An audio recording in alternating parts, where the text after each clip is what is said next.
of different ethnicities and different customs and traditions, Singapore proves to be one of the most multicultural countries in the world. The state is home to 10 major religions, including Buddhism, Taoism, Islam, Hinduism, and Christianity. As of 2013, the latest demographic on Filipinos living in Singapore reveals that there are 175,000 of them residing there for different reasons. One of the top reasons is related to work and high salary. Comprising the big population of Singapore includes Filipinos. A country with such a complex culture like Singapore, how should one live harmoniously with the locals? To adapt and blend in with the locals, foreigners need to go under the process of acculturation. But what is acculturation and its function? Acculturation is the process of social, psychological, and cultural change that stems from blending between cultures.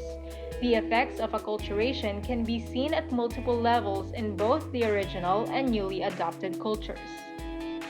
We asked some of our kababayans to share their experience living in Singapore.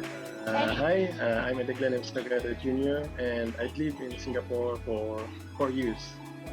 Eddie Glenn Zagada Jr., who's originally from Bicol, is a 32-year-old engineer who lived in Singapore from June 2012 to August 2016. Having spent 4 years in Singapore, he said that he went to the said country for work and higher salary.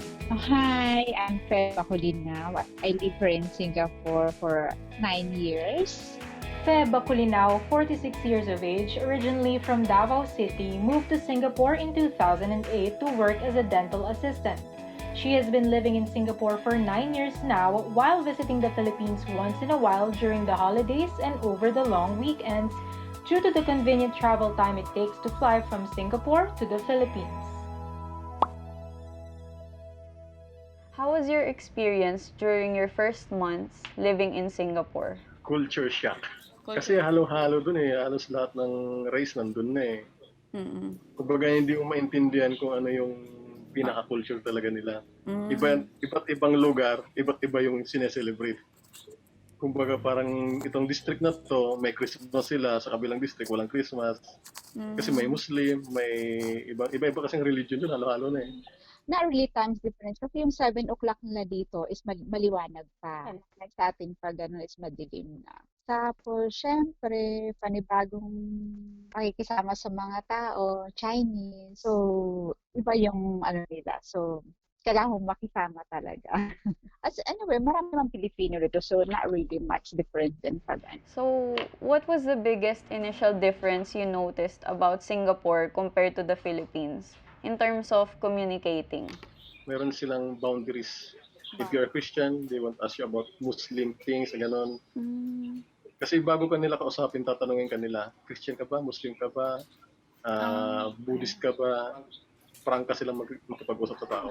Actually, yung English ko nga is like Singlish na, hindi na talaga siya tiga. Kasi parang everyday kausap mo mga Singaporean na. So talagang yung salita ko nga is like parang Singlish na talaga siya. Most of them is like work-wise most of them is like very calculative sa time nila. Kung mag-extend na sila is like 1 minute, 2 minutes, they have to claim as OT. So parang i-claim nila na gano'n. So masyado silang ano. So, what do Singaporeans like talking about? Mga usual topics nila sa mga conversations. Depende kung saan mo sila makasalubong. Pero mostly na naririnig ko sa nila is lagi nilang pag-uusapan is about luck, pangaswerte, pera, then, swerte. family. Most of them they're talking about politics. Pero maririnig pa outside, pag everyday, pag ano ba lang. About their work, pag ano, ganun. Yung daily routine din nila as in, parang food. Yeah, because most of them, they like to eat food. And after work, parang jalan-jalan yung mamamasyal sila. Ganun. Kahit sa MRT, yun, parati marinig mo sa umaga. So, what topics are taboo to Filipinos but not to them and vice versa? Religion. Sensitive sila sa issue na yan. And about culture ng ibang lahi. Wag mo silang questionin kung ano yung tradition nila. Halimbawa, usually parang pinakaayaw nila yung pag may maririnig sila na parang may accident dito or may patayan dito na ano. Kasi Dito kasi parang as much as possible, kinikip nila yung mga ganong issue. Oo, yung pag halimbawang may terrorist na may gano'n na may parang kinikip nila lahat yun. Ayaw nilang i-explode sa buong Singapore na parang may terorista o may patayan dito, may baril dito, may ano. As mas pag kinikip nila kung saan lang. Mostly maano mo na sila kung ano nila yung positive yun lang. Mostly sa negative is parang pag negative topic na is di talaga anong nilalabas. Tone do they usually speak in compared to Filipinos? Kasi 'di ba mga Pinoy masayahin pag may nakakasalubong gano'n. Sila din po ba gano'n or parang akala mo galit makipag-usap? Parang depende yun sa tao kung ano yung mood nila. Sila dyan, yung mga normal na tao, okay lang. Pag nakasalubong, hello, parang masayahin. Pero pag nakasalubong mo yung mga wala sa mood, ang tawag kasi nila doon, mga may edad na babae saka lalaki, auntie and uncle na. Sobrang normal sa kanila. Nakala mo parating na silang nagagalit. Wait lang, what you want to do? Parang gano'n. Yung sumisigaw na sila. Yung grandma, bira ka marinig, laging auntie uncle ang tawag sa'yo. Maliban na siguro sa mga auntie-auntie, mga oldies na talagang kulitin mo ang magagalit. Uncle. Pag kuya ate, pag kuya, koko, o kaya pag ate, may. Depende din po ba sa culture kasi 'di ba po mixed yung culture sa Singapore. Depende din po sa race na kinabibilangan nila. Sa kanila, bawal na yung chopstick, itusok mo ng patayo sa kainan. So, kasi sa kanila, ibig sabihin nun may patay. Kasi nung unang dating ko, ganun nangyari sa akin. Alam mo naman tayo mga Pinoy, sa nila pag may kukunin, itutusok mo na yung kutsara tinutulog sa kanin. O kaya dun sa plato.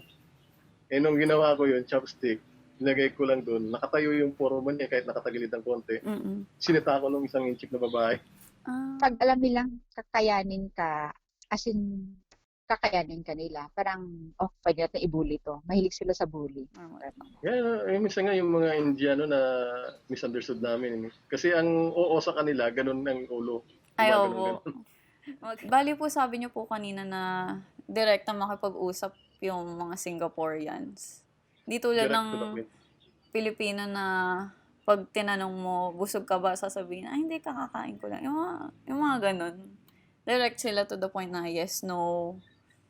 Hindi sila yung parang, maybe. Ganun. Mostly. Pero yung mga Singaporean na ngayong mga late generation, mga bata-bata pa ngayon, mga normal na sila, parang madali. Parang ganun din na pag kinausap ko, nagkikipagbiroan din.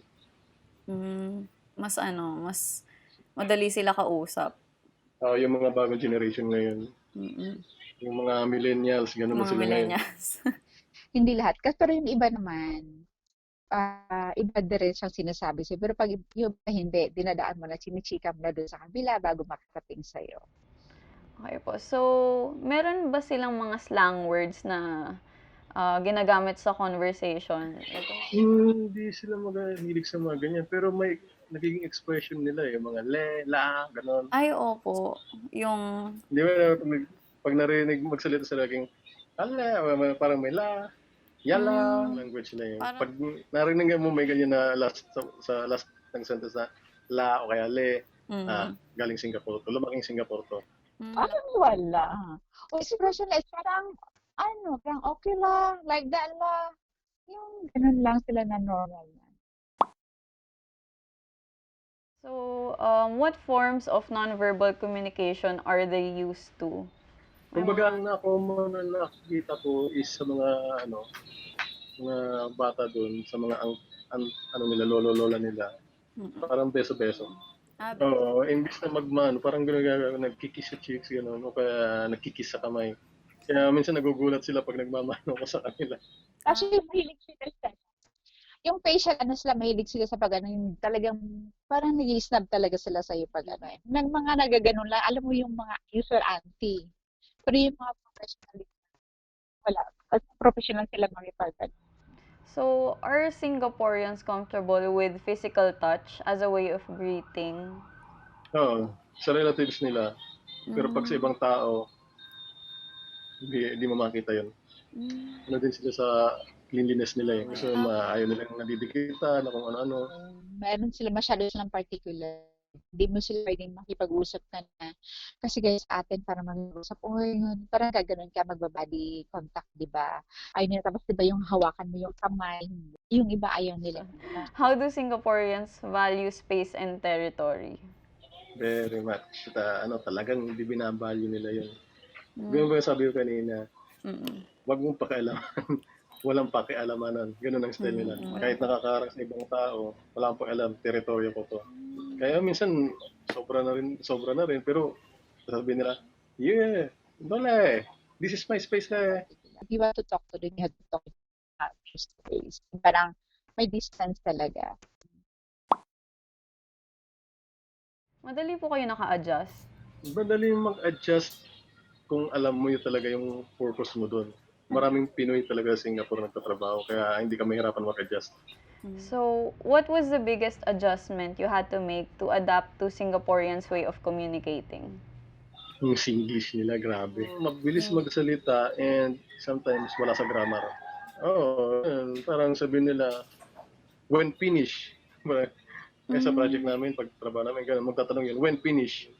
Tatanong ka, how? Tatanong ko siya, how alin? Parang, Ang mostly naman kasi nila makipag-communicate is more on English din talaga. Makipag-usap. Kasi mostly naman dito is talaga nag-aaral ng mga English. So hindi talaga sila mahirap din makipag-usap. Yung sa next question na, how did you manage to adjust? ang inaaral ko sa kanila is yung lifestyle nila eh. So, pag naintindihan mo yung lifestyle nila, kahit hindi mo naintindihan yung sinasabi nila, makukuha mo yung idea, anong ibig sabihin ng sinasabi nila. Malaking tulong sa akin yung mixed culture na yun, para makapag-adjust ng mabilis sa lifestyle doon. So, how has the mixed culture of Singapore helped you in communicating with others?